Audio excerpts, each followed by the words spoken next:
श्रुतिस्पति पुराणानाम् आलयं करुणालयं नमामि भगवत्पादं शङ्करं लोकशङ्करम्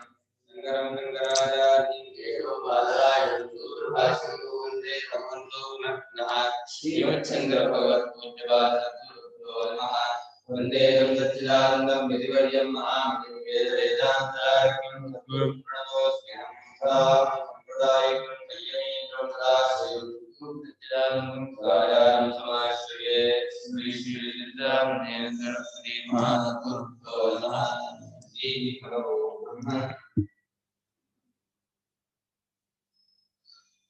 तदे चतुष्पा ब्रह्म ओदो वाक्पाद प्राणपाद चक्षुपाद श्रोत्रं पाद इत्यध्यात्मम्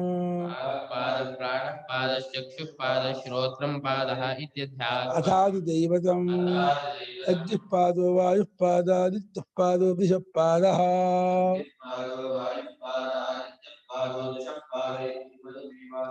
उभयमेव आविष्टं भवति अध्यात्मं चैवाधिदैवतं च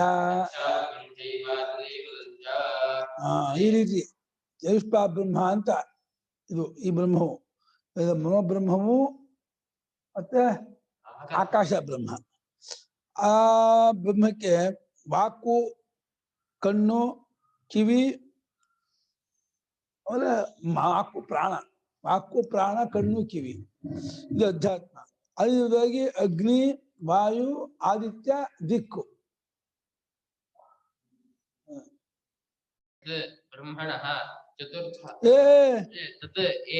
ಇದೇ ನಿನ್ನೆ ಮಾಡಿದ್ದು ಚತುಷ್ಪಾದ್ ಬ್ರಹ್ಮ ವಾಕ್ ಪಾದಃ ಪ್ರಾಣಃ ಪಾದಃ ಚಕ್ಷುಃ ಪಾದಃ ಶ್ರೋತ್ರಂ ಪಾದಃ ಇತಿ ಅಧ್ಯಾತ್ಮಂ ಅಥ ಅಧಿದೈವತಂ ಅಗ್ನಿಃ ಪಾದಃ ವಾಯುಃ ಪಾದಃ ಆದಿತ್ಯಃ ಪಾದಃ ದಿಶಃ ಪಾದಃ इति उभयं एव आदिष्टं भवति अध्यात्मं च एव अधिदैवतं च इदेने ब्रह्म उंटला इदत आ तदेतन् मनः आख्यं होदा तदेतन् मनः आख्यं चतुष्पा ब्रह्म मन आख्यमनेना ಎಂಬ आख्यमन ಹೆಸರು आख्या यस्य तत् आख्यं मनः इति आख्या यस्य तत् मनस्सून ಹೆಸರು ಯಾವುದಕ್ಕೋ ಅದು ಮನ ಆಖ್ಯಂ ಮನಸ್ಸು ಎಂಬ ಹೆಸರಿನ ಬ್ರಹ್ಮ ಉಂಟಲ್ಲ ಆ ಬ್ರಹ್ಮವು 4 ಪಾದಗಳಿಂದ ಕೂಡಿಕೊಂಡಿದೆ ಮನುಷ್ಯ 2 ಪಾದದಿಂದ ಕೂಡಿಕೊಂಡಿದ್ದಾನೆ ಅಂದ್ರೆ 2 ಪಾದನ 2 ಕಾಲ್ ಭಾಗ ಅಂತ ಅರ್ಥನಾ ಪಾದ ಅಂದ್ರೆ ಪಾದ ಶಬ್ದಕ್ಕೆ ಎಲ್ಲದೂ ಕಾಲು ಭಾಗ ಅರ್ಥ ಅಲ್ಲ 4 ಪಾದ ಅಂದ್ರೆ 4 ಪೂರ್ಣವಾದ ಪಾದಗಳೇ 2 ಕಾಲು 2 ಪೂರ್ಣವಾದ ಕಾಲೇ ಹೊರತು ಒಂದೊಂದು ಕಾಲಲ್ಲ ಬ್ರಹ್ಮ ಚತ್ವಾರ ಪಾದಾಃ ಅಸ್ಯ ಇತಿ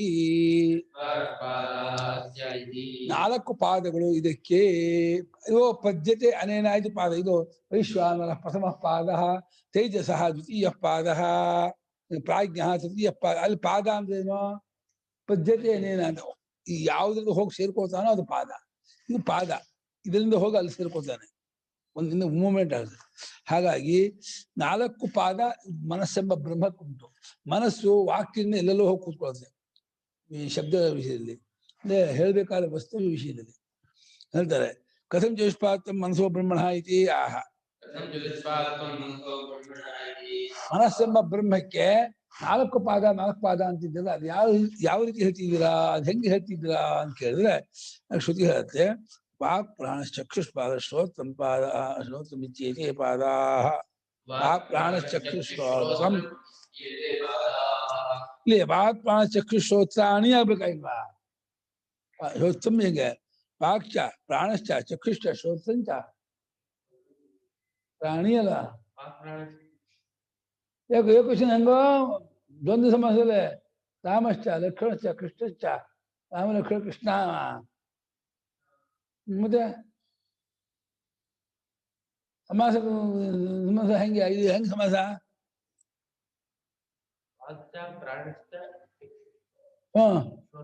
ಅವಾಗ ಸ್ವಚ್ಛಮ್ಮ ಜೋರ ಹೇಳಿದೆ. ಹಾ ಲಿಂಗಸೇನ ಆದಿತ್ಯ ಸೂರ್ಯ ಅನ್ನೋ ಸೂತ್ರ ಇದೆ. ಶರೀರಾವಯವದಲ್ಲಿ ಏಕಶೇಷ ಉಳ್ಕೊಳ್ಳುತ್ತೆ. ಚಕ್ಷುಶ್ಚ ಶ್ರೋತ್ರಂಚ ವಾಕ್ಚ ಘ್ರಾಣಂಚ ಚಕ್ಷುಶ್ರೋತ ಘ್ರಾಣಂ ಹಂಗೆ ಆಗುತ್ತೆ. ಅದು ಭಾಷೆಗಾರರು ಸ್ವಲ್ಪ ಗಮನ ಬರಲಿ ಕೇಳಿದೆ, ಅರ್ಥ ಆಗ್ತಿಲ್ಲ. ಕರೆಕ್ಟ್ ಹೇಳಿದ್ದಾರೆ. ಶರೀರಾವಯವಗಳನ್ನ ಸಮಾಸ ಮಾಡುವಾಗ ಏಕಶೇಷವಾಗಿಯೂ ಮಾಡಬಹುದು. ಮಾಡಬೇಕು ನಿಯಮ ಅಲ್ಲ, ಅದು ಮಾಡಿ ಬರುತ್ತೆ. ಇವುಗಳೆಲ್ಲ ಪಾದಗಳು ಒಂದು. ಇದು ಅಧ್ಯಾತ್ಮ. ಇದು ಅಧ್ಯಾತ್ಮದ ದೇಹಕ್ಕೆ ಸಂಬಂಧಪಟ್ಟ ಪಾದಗಳು. ಅಥವಾ ಅಧಿದೈವತ. ಅಧಿದೈವತವಾದ ಆಕಾಶಕ್ಕೆ ಆಕಾಶಸ್ಯ ಬ್ರಹ್ಮಣ ಅಗ್ನಿರ್ವಾಯು ಆದಿತ್ಯೋ ದಿಶಃ ಇತ್ಯೇತೆ. ಅಗ್ನಿರ್ವಾಯು ಆದಿತ್ಯೋ ದಿಶಃ ಯಾರು ಭಕ್ತಿಯ? ಹಾ ಏಕವಚನ. ಏಕವಚನಗೆ ಅಗ್ನಿ ವಾಯು. ಇಲ್ಲಿ ಅಗ್ನಿ ವಾಯು ಆದಿತ್ಯ ಬಿಡಿಸೇ ಬಿಟ್ಟಿದ್ದಾರೆ, ಸಮಾಸ ಮಾಡಿದೇ ಇಲ್ಲ. ಅಗ್ನಿರ್ವಾಯು ಮಾಡಿಬಿಟ್ಟಿದಾರಲ್ಲ, ಅಗ್ನಿವಾಯು ಆದಿತ್ಯ ಮಾಡಿಲ್ಲ. ಅಗ್ನಿಯೂ ಒಂದು ಪಾದ, ವಾಯು ಒಂದು ಪಾದ, ಆದಿತ್ಯ ಒಂದು ಪಾದ, ದಿಕ್ಕು ಒಂದು ಪಾದ. ಏವಂ ಉಭಯಮೇವ ಚತುಷ್ಪಾ ಬ್ರಹ್ಮ ಆದಿಷ್ಟಂ ಭವತಿ. ಏವಂ ಉಭಯಮೇವ ಚತುಷ್ಪಾದ್ ಬ್ರಹ್ಮ ಆದಿಷ್ಟಂ ಭವತಿ. ಅಧ್ಯಾತ್ಮಂಚೈವ ಅಧಿದೈವತಂಚ. ಹೀಗೆ ಬ್ರಹ್ಮವನ್ನು ಎರಡು ರೀತಿಯಾಗಿ ಉಪದೇಶ ಮಾಡಿದಂಗೆ ಆಗುತ್ತೆ. ಅಧ್ಯಾತ್ಮವಾಗಿಯೂ ಅಧಿದೈವತವಾಗಿಯೂ ಬ್ರಹ್ಮವು ಈ ರೀತಿ ಇದೆ ಅಂತ ಇವಾಗ 14 ವಿವರಣೆ ಕೊಡ್ತಾರೆ. ತತ್ರ ವಾಗೇವ ಮನಸಃ ಬ್ರಹ್ಮಣ ಚತುರ್ಥಪಾದ ಇತರ ಪಾದತ್ರಯಾಪೇಕ್ಷೆಯ. ವಾಕು ಬ್ರಹ್ಮದ 4ನೇ ಪಾದವೋ ಒಂದು ಪಾದವೋ? ವಾಗೇವ ಬ್ರಹ್ಮ ಚತುರ್ಥಪಾದ ಅಂತ ಇದೆ. ಚತುರ್ಥಪಾದವೋ ಏಕಪಾದವೋ? ವಾಕೋ ಇದೆಯಲ್ಲಪ್ಪ, ಇದು ಮನೋಬ್ರಹ್ಮಕ್ಕೆ ಇದು ಒಂದು ಪಾದವೋ, ಇದು 4ನೇ ಪಾದವೋ? ಈಗ ಅಗ್ನಿಂತತಿ ಎಂ ರುದ್ರಂತತಿ ಎಂ ಮುರುಡಂತತಿ ಎಂಬಂತಾರೆ. ಅಗ್ನಿ 3ನೇವನು ಅಗ್ನಿ ಒಂದು, ವಾಯು ಒಂದು, ರುದ್ರ ಒಂದು, ಹಾಗೆ ಮಾಡ್ಬೇಕಾ? ಅದು 3 ಹೇಳ್ಬೇಕು. ಅಲ್ಲ, ಅದು 3 ಎಂಬ ಸಂಖ್ಯೆ ತುಂಬಾ ಯೋಗ್ಯತೆ ಉಳ್ಳವರು ತುತಿ ಎಂಬ ಹೇಳುತ್ತೆ. ಅಗ್ನಿ ಇಡಿ ಹೋದ್ರೆ ಅಗ್ನಿಂತತಿ ಎಂ ರುದ್ರಂತಿ ಅಗ್ನಿಂತತಿ ಎಂ ಎರಡೇನಾ? 3 ಇಲ್ಲೋನಾ? ಯಾವ್ದು? ಹಾ ರುದ್ರಾವರಣ ಹೇಳ್ಬೇಕು. 3 ಅಂದ್ರೆ ಯಾರೊಬ್ಬರಲ್ಲಿ ಅದು 3 ಆಗಲ್ಲ. ಅದಕ್ಕೆ ಒಬ್ಬೊಬ್ಬರಲ್ಲೂ 3 ಸಂಖ್ಯೆ ತುಂಬಿಕೊಂಡಿದೆ ಅಂತ. 3ನೇ ಇವನು 3ನೇ ಒಂದು, ಇವನು 3ನೇ ಇವನು 3ನೇ ಹೇಳ್ತೀರಿ. ಇವನು ಒಂದು ಒಂದೊಂದೇ ಆಗ್ಬಿಡುತ್ತೆ, 3 ಆಗೋದೇ ಇಲ್ಲ. ಇನ್ನಲ್ಲೂ 3ನೇದು ತುಂಬಾ ಸಾಮರ್ಥ್ಯ ಇದ್ದು, ಅವನಲ್ಲೂ 3ನೇ ಸಾಮರ್ಥ್ಯ ಇದ್ದು, ಇವನಲ್ಲೂ ಇದ್ದ ಅವಾಗ 3 ಅಂತ ಆಗುತ್ತೆ. ಇವನೊಂದು ಅವನೊಂದು ಅದು 3 ಆಗಲ್ಲ. ಏನಾಗುತ್ತೆ? 3 ಒಂದೊಂದಾಗುತ್ತೆ. 3 ಅಂತ ಆಗ್ಬೇಕಾದ್ರೆ ಏನ್ ಬೇಕು? 3 ಸಂಖ್ಯೆ ಒಬ್ಬೊಬ್ಬರು ಪೂರ್ತಿ ಇರ್ಬೇಕು. 3 ತುಂಬಾ 3 ಇಲ್ಲ, ಅವರು 3 ತುಂಬುವ ಸಾಮರ್ಥ್ಯ ಒಬ್ಬೊಬ್ಬರಲ್ಲೂ ಇದ್ರೆ ಅವನು 3ನೇ ಹಾಗೆ ಇಲ್ಲಿ ಚತುರ್ಥಪಾದ ಅಂದ್ರೆ ವಾಕು 4ನೇದು 4 ಆಗುವುದಕ್ಕೆ, ಮನೋಸಂಬ ಬ್ರಹ್ಮಕ್ಕೆ 4ನೇದು ಆಗುವುದಕ್ಕೆ ವಾಕು ಒಂದು ಭಾಗ.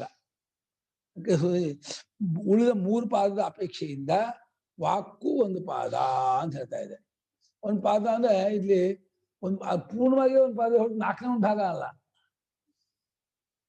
ಯಾಕೆಂದ್ರೆ 3 ಪಾದಗಳ ಅಪೇಕ್ಷೆಯಿಂದ ಇದು 4ನೇದು ಹುಡುಗಿಯೇ ಹೊರತು ಕಾಲ ಆಗ್ಬಿಟ್ರೆ ಅಷ್ಟು ಸೇರಿ ಒಂದೇ ಆಗ್ಬಿಡುತ್ತೆ. ಅವಾಗ ಇದು ಕಾಲು, ಅದು ಕಾಲು, ಅದು 4 ಕಾಲು ಸೇರಿ ಏನಾಗುತ್ತೆ? ಕಾಲು ಭಾಗ ಒಂದಾಗುತ್ತೆ. 4 ಸೇರಿಸಿದ್ರೆ 1 ರೂಪಾಯಿ ಆಗುತ್ತೆ. ಹಾಗಾಗಿ ಇವಾಗ 4 ಒಂದೊಂದು ಪೂರ್ಣ ಅಂತ ಆದ್ರಿಂದ ಈ ಕಾಲು ಅರ್ಥ ಮಾಡಬಾರ್ದು. ಕಾಲ್ ಭಾಗ, ಕಾಲು ಅಂದ್ರೆ ಈ ಲೆಗ್ಗಲ್ಲ, ಕಾಲ್ ಭಾಗ. ಕಾಲ್ ಶಬ್ದಕ್ಕೆ 2 ಅರ್ಥ ಇದೆ.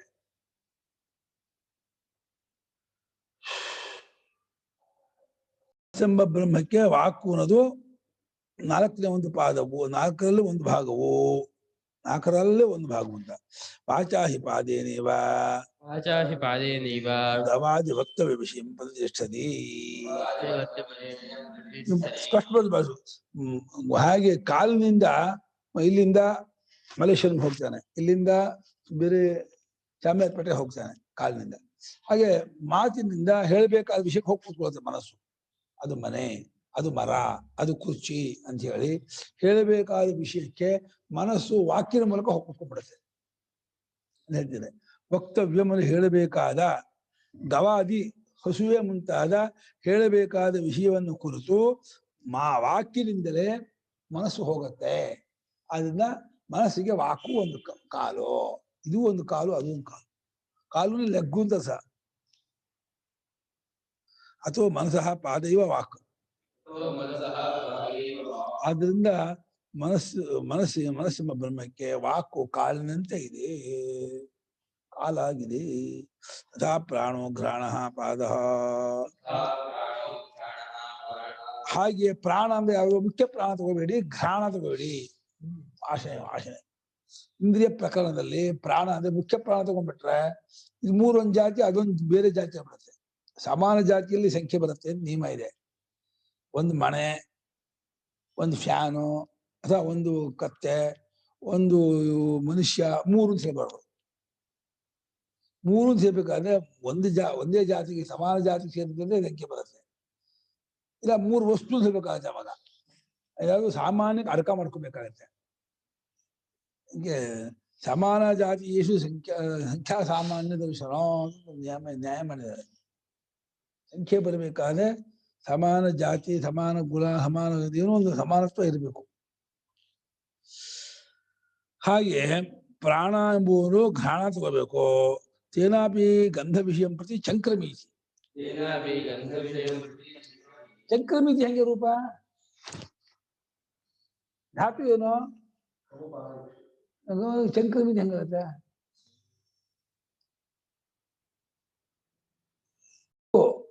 ಅತ್ಯಂತ ಕ್ರಮತೆ ಚಂಕ್ರಮೀತಿ.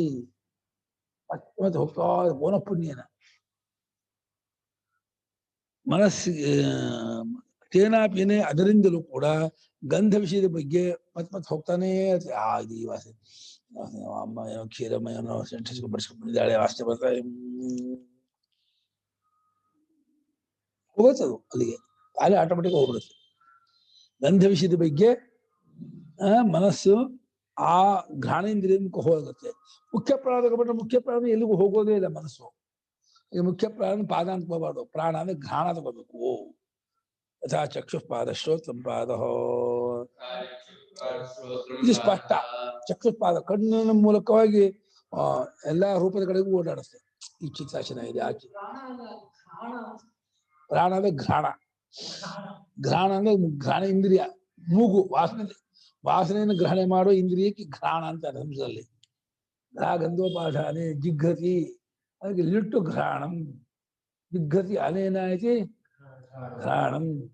ಇದು ಕರ್ಣಾರ್ಥ ಲಿಟ್ಟು ಮತ್ತು ಭಾವಾರ್ಥ.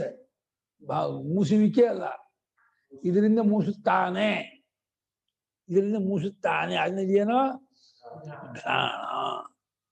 ಯಾವ ಪ್ರತ್ಯಯ ಘ್ರಾಣ? ಲುಟ್ಟಿಗೆ ಏನರ್ಥ? ಅಲ್ವಾ? ಅಲ್ಲ, ಭಾವಾರ್ಥದಲ್ಲಿ ಹುಟ್ಟಿದ್ರು, ಇಲ್ಲಿ ಕರ್ನಾಟಕ ಮುಂದೆ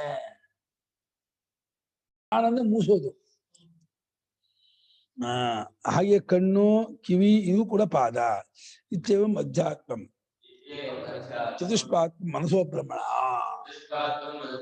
ಇದರಿಗೆ ಮನಸ್ಸೆಂಬ ಬ್ರಹ್ಮಕ್ಕೆ 4 ಪಾದ. ಹೇಗೆ ಮಂಚಕ್ಕೆ ಹೇಗೆ 4 ಕಾಲು, ಮನಸ್ಸೆಂಬ ಬ್ರಹ್ಮ ಈ 4 ಮೇಲೆ ನಿಂತ್ಕೊಂಡು ಎಲ್ಲಾ ಪ್ರಪಂಚ ಎಲ್ಲ ಪರಿಘಟನೆ ಮಾಡ್ತೀವಿ. ಅಸ್ಸಿ ಜನ್ಮೆ ದುನಿಯಾಕ್ಕೆ ಸೈರನ್ ಕೇಳಿದಿರಾ? ಕೇಳಿಲ್ವಾ?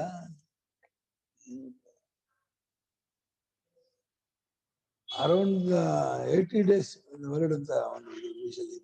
80 ದಿನ ಪ್ರಪಂಚ ಸುತ್ತಿ. ಅದೇ ಅಸ್ಸಿ ಜನ್ಮಕ್ಕೆ ಸೇರಂದ ಹಿಂದಿಲ್. ಅಸ್ಸಿ 80. ಅಸ್ಸಿ ಜನ್ಮ ದುನಿಯಾಕ್ಕೆ ಸೈರ್ ಅಂದ್ರೆ ಇದು. ಕೇಳಿರಾ? ಓದಿದ್ರನ್ನ? ಓದಿದ್ರಾ? ಓ, ಅಲ್ಲಿ ತಗೊಂಡಿದ್ದೀರಾ ನೀವು? ಪರವಾಗಿಲ್ಲ. ಹಾ ಹಾಗೆ ಅಥ ಅಧಿದೇವತಂ ಅಗ್ನಿವಾಯು ಆದಿತ್ಯ ದಿಶಃ ಇಲ್ಲ ಅಗ್ನಿವಾಯು ಹೋಗ್ಬಾರ್ದು ಅಗ್ನಿವಾಯು ಆಫ್ ಮಾಡ್ಕೊಂಡಿದ್ಯಾ ವಾಯು ಆದಿತ್ಯ ದಿಶಃ ಆಕಾಶಸ ಬ್ರಹ್ಮಣ ಆಕಾಶಸ್ಯ ಬ್ರಹ್ಮಣಃ ಉದರ ಇವ ಗೋಹೋ ಪಾದಾಹ ವಿಲಗ್ನಾಹ ಉಪಲಭ್ಯಂತೆ ಉದರ ಇವ ಗೋಹೋ ಪಾದಾಹ ವಿಲಗ್ನಾಹ ಸ್ಪಷ್ಟ ಮಾಡ್ಬಿಡಲ್ಲ ಹಸುವಿನ ಹೊಟ್ಟೆಗೆ 4 ಕಾಲು ಹೇಗೆ ಅಂಟಿಕೊಂಡಿರುತ್ತೋ 4 ಕಾಲು ಅದು ಕಾಲು ಭಾಗ ಅಂತ ಅರ್ಥ ಅಲ್ಲ 4 ಪೂರ್ಣ ಕಾಲ ಅಲ್ಲನಾ ಹಸುವಿನ ಹೊಟ್ಟೆಗೆ ಅಂಟಿಕೊಂಡ ಕಾಲುಗಳು ಅಂದ್ರೆ ಲಗ್ಗುಗಳು ಅದು 1/4 ಅನ್ಕೋಬಾರ್ದು ಕಾಲುಗಳು ಕೂಡ 4ನೇ ಭಾಗ ಮಾಡ್ಬಿಡುತ್ತೆ ಬರುತ್ತೆ ಅದು ಅಲ್ಲ ಅನ್ನಕ್ಕೆ ಮತ್ತೆ ಹೇಳ್ತಿದ್ದೀನಿ ಹಸುವಿನ ಹೊಟ್ಟೆಗೆ 4 ಕಾಲುಗಳು ಹೇಗೆ ಅಂಟಿಕೊಂಡಿರುತ್ತದೆಯೋ ಆ ರೀತಿ ಆಕಾಶಕ್ಕೆ ಅಗ್ನಿ ವಾಯು ಆದಿತ್ಯ ಚಂದ್ರ ಅಂಟ್ಕೊಂಡಿದ್ದಾರೋ ಅನ್ನೋದೇ ಕಾಣ್ತಾ ಇದ್ದಾರೆ ಅದರ ಮೇಲೆ ಆಕಾಶ ತನ್ನ ಎಲ್ಲವನ್ನು ಡ್ರೈವ್ ಮಾಡ್ತಿದೆ ಎಲ್ಲ ಕಡೆಗೆ ಹೋಗ್ತಾ ಇದೆ ಆಕಾಶ ಎಲ್ಲ ಕಡೆ ಹೋಗಾಗ್ಬಿಟ್ಟಿದೆ ಇದು ಹೋಗ್ಬೇಕಾಗಿಲ್ಲ ಆಕಾಶ ಎಲ್ಲಿ ಹೋಗ್ಬೇಕಮ್ಮ ಆಕಾಶ ಎಲ್ಲಿಲ್ಲಮ್ಮ ಆಕಾಶ ಇಳಿದಿರೋ ಜಾಗ ಇದೆಯಾ ಯಾಕೆ ಹೇಳಿ ಜಾಗ ಅನ್ನೋದು ಏನಕ್ಕೆ ಹೆಸರು ಆಕಾಶಕ್ಕೆ ಹೆಸರು ಹಂಗೆ ಇಳಿದಿರೋ ಜಾಗ ಬರೋದು ಜಾಗ ಅನ್ನೋದು ಆಕಾಶಕ್ಕೆ ಹೆಸರು ಆದ್ರಿಂದ ಇಳಿದಿರೋ ಜಾಗ ಅಂತ ಬರೋದೇ ಇಲ್ಲ ಅಗ್ನಿವಾಯು ಆದಿತ್ಯಾದಿಕ್ಕೆಂಬ 4ಗಳು ಆಕಾಶ ಬ್ರಹ್ಮಕ್ಕೆ ಹಸುವಿನ ಹೊಟ್ಟೆಗೆ 4 ಕಾಲು ಅಂಟ್ಕೊಂಡ ಹಂಗೆ 4 ಅಂಟ್ಕೊಂಡಿದೆ ಆ ರೀತಿ ಕಂಡು ಬರ್ತಾ ಇದೆ ತೇನ ತಸ್ಯ ಆಕಾಶಸ್ಯ ಅಜ್ಞಾನಯ ಪಾದಾಹ ಉಚ್ಯಂತೆ ಆ ಕಾರಣದಿಂದ ಆ ಆಕಾಶ ಬ್ರಹ್ಮಕ್ಕೆ ಅಗ್ನಾದಿ 4 ಪಾದ ಎಂಬುದಾಗಿ ಹೇಳುತ್ತಾರೆ ಅಗ್ನಿವಾಯು ಆದಿತ್ಯ ಚಂದ್ರನ ಆಕಾಶ ಬ್ರಹ್ಮಕ್ಕೆ ಪಾದ ಮನೋಬ್ರಹ್ಮಕ್ಕೆ ವಾಕ್ ಪ್ರಾಣ ಚಕ್ಷುಶ್ರವತ್ತ ಹೇಗೋ ಆಕಾಶ ಬ್ರಹ್ಮಕ್ಕೆ ಅಗ್ನಿವಾಯು ಆದಿತ್ಯ ಚಂದ್ರ 4 ಪಾದಗಳು ಅಂತ ಭಾವನೆ ಮಾಡ್ತಾ ಮಾಡ್ತಾ ಮಾಡ್ತಾ ಏನಾಗ್ತಾನೆ ಭಾರತೀಯ ಬುದ್ಧಿ ಕೀರ್ತಿ ಹೃದಯ ಬ್ರಹ್ಮಣ ಕೀರ್ತಿ ಯಶಸ್ಸು ಬ್ರಹ್ಮದಿಂದ ಕಂಗೊಳಿಸ್ತಾ ಇರ್ತಾರೆ ಅಂತ ಹೇಳ್ತಾರೆ ಏವಂ ಉಭಯಂ ಅಧ್ಯಾತ್ಮಿಂಚ ಅಧಿದೇವತಿಂಚ ಚತುಷ್ಪಾದ ಆದಿಷ್ಟಂ ಭವತಿ ಈ ರೀತಿ 2 ಅಧ್ಯಾತ್ಮವಾಗಿಯೂ ಅಧಿದೈವವಾಗಿಯೂ 2 ರೀತಿಯಾಗಿಯೂ ಬ್ರಹ್ಮವನ್ನು ಉಪದೇಶ ಮಾಡಿದಂಗೆ ಆಗುತ್ತೆ ಇದು ಸುಗುಣ ಬ್ರಹ್ಮ ಉಪಾಸ್ಯ ಬ್ರಹ್ಮ ಕಾರ್ಯ ಬ್ರಹ್ಮ ಇದು ಅಂದ್ರೆ ಭಾವನೆ ಮಾಡಿ ಅದ್ರ ಉಳ್ಕೋಬೇಕು ಮುಂದೆ 6ನೇ ಅಧ್ಯಾಯ ಶ್ವೇತಕೇತು ಬರುತ್ತಲ್ಲ ವಿಚಾರ ಅದು ಜ್ಞೇಯ ಬ್ರಹ್ಮ ಅದು ಅನುಭವ ಬ್ರಹ್ಮ ಅದು ಅಲ್ಲಿ ಕಂಡ್ಕೊಂಡ್ರೆ ಆಯ್ತು ಕಂಡ್ಕೊಳ್ಳೋದು ಬೇರೆ ಭಾವನೆ ಮಾಡೋದು ಬೇರೆ ಭಾವನೆ ಮಾಡಿ ಭಾವನೆಯಿಂದ ಎಷ್ಟೋ ಭಾವನೆಯಿಂದ ಹೇಗೆ ಉಪ್ಪಿನಕಾಯಿ ಉಪ್ಪು ಖಾರ ಊರ್ಕೊಳತ್ತೋ ತುಂಬಾ ದಿವಸ ಭಾವನೆ ಮಾಡಿ ಆ ದೇವತಾ ಭಾವ ಉಳ್ಕೊಳತ್ತೆ ಇದು ಭಾವನೆ ಅಲ್ಲಿ ಹೇಳ್ತಾ ಅನುಭವದ ಐಡೆಂಟಿಫಿಕೇಶನ್ ಹಾಗೇವ ಬ್ರಹ್ಮ ಚತುರ್ಥಪಾದ ಸ್ವಜ್ಞಾಯೋಷಾ ಭಾಜಿತ ಪದಿಚಾ ಭಾಜಿತ ಪದಿಕೀರ್ತಿನ ಏವಂ ವೇದ ಸಮಾನಂ ಮೊದಲಕೋ ಹಾಗೇವ ಬ್ರಹ್ಮಣ ಚತುರ್ಥಪಾದಃ ಜ್ಯೋತಿಷಾ ಭಾಜಿತ ಪದಿಚಾ ಭಾಜಿತ ಏವಂ ವೇದ ಪ್ರಾಣ ಏವ ಬ್ರಹ್ಮಣ ಚತುರ್ಥಪಾದಃ ಸಮಾನನ ಜ್ಯೋತಿಷಾ ಭಾಜಿತ ಪದಿಚಾ ಭಾಜಿತಪತಿಜಗೀತ್ಯಾಯ ಸದಾ ಬ್ರಹ್ಮವರ್ಚಸೇನಾಯ ಏವಂ ವೇದ ಚಕ್ಷುರೇವ ಬ್ರಹ್ಮಣ ಚತುರ್ಥಪಾದಃ ಆದಿತ್ಯೇನ ಜ್ಯೋತಿಷಾ ಬ್ರಹ್ಮವರ್ಚಸೇನಾಯ ಏವಂ ವೇದ ಶ್ರೋತ್ರಮೇವ ಬ್ರಹ್ಮಣ ಚತುರ್ಥಪಾದಃ ಶ್ರುತಿಗ್ಧರ್ಜ್ಯೋತಿಷಾ ಭಾಜಿತಪತಿಜಾ ಭಾಜಿತಪತಿಜಗೀತ್ಯಾಯ ಸದಾ वाक् एव ब्रह्मणः चतुर्थः पादः सः अग्निना ज्योतिषा भाति च तपति च भाति च तपति च कीर्त्या ब्रह्मवर्चसेन वेद प्राणः एव ब्रह्मणः चतुर्थः पादः सः वायुना ज्योतिषा भाति च तपति च भाति च तपति च कीर्त्या यशसा ब्रह्मवर्चसेन यः एवं वेद चक्षुः एव ब्रह्मणः चतुर्थः पादः सः आदित्येन ज्योतिषा भाति च तपति च भाति च तपति च कीर्त्या यशसा ब्रह्मवर्चसेन यः एवं वेद श्रोत्रम् एव ब्रह्मणः चतुर्थः पादः सः दिग्भिः ज्योतिष भाति च तपति च भाति च तपति च कीर्त्या यशसा ब्रह्मवर्चसेन यः एवं वेद यः एवं वेद ಬ್ರಹ್ಮದ ನಾಲ್ಕೇ ಒಂದು ಪಾದವು ವಾಕ್ಯ ಆಗಿದೆ ಮನೋಬ್ರಹ್ಮದು. ಈ ವಾಕ್ಯೆಂಬ ಈ ಪಾದವು ಅಗ್ನಿ ಎಂಬ ಜ್ಯೋತಿಷಿಯಿಂದ ಉರಿದು ಬೆಳಗ್ತಾ ಇದೆ, ತಪಿಸ್ತಾ ಇದೆ. ಹೇಗೆ ಬೆಂಕಿಗೆ ಕಟ್ಟಿಗೆ ಹಾಕಿದ್ರೆ ಜಾಸ್ತಿ ಉರಿಯುತ್ತೋ ಅದೇ ರೀತಿ ಬೆಂಕಿಗೆ ಕಟ್ಟಿ ಹಾಕೋದು ಅನುಗ್ರಹ ಮಾಡ್ದಂಗೆ. ಈ ವಾಕ್ಕಿಗೆ ಅಗ್ನಿ ದೇವತೆ ಅನುಗ್ರಹ ಮಾಡ್ತಾ ಇದೆ. ಅಗ್ನಿ ದೇವತೆಯ ಅನುಗ್ರಹದಿಂದ ವಾಕು ಭಾತಿ ತನ್ನ ವಿಷಯವನ್ನು ಬೆಳಗತ್ತೆ, ಅದನ್ನು ತಪ್ಪಿಸತ್ತೆ.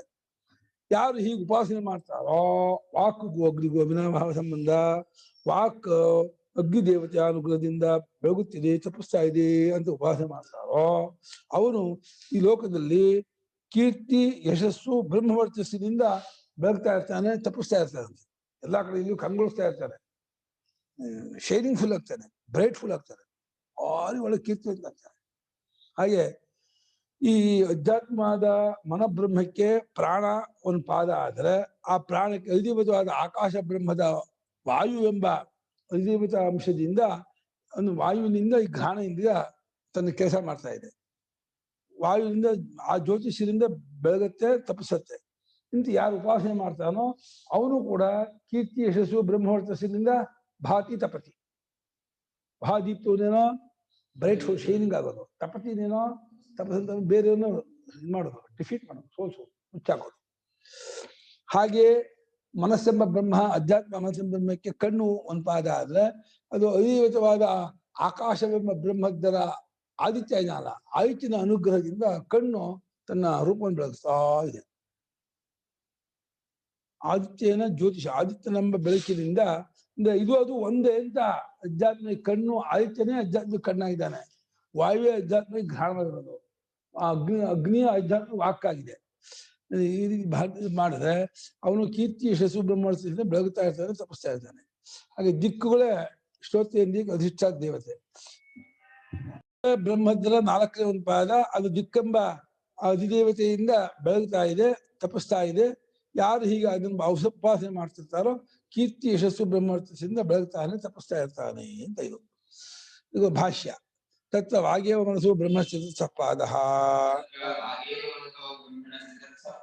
ಇಲ್ಲಿ ವಾಕ್ಯ ಮನಸ್ಸೆಂಬ ಬ್ರಹ್ಮದ ನಾಲ್ಕನೇ ಒಂದು ಪಾದವು ಸ್ವಗ್ನ ಅಧಿದೇವತೆಯಲ್ಲಿ ಜ್ಯೋತಿಷ ಭಾಷ ದೀಪ್ಯತೆ ತಪತ ಸಂತಾಪಂ ಔಷ್ಟ್ಯಂ ಕರೋತಿ.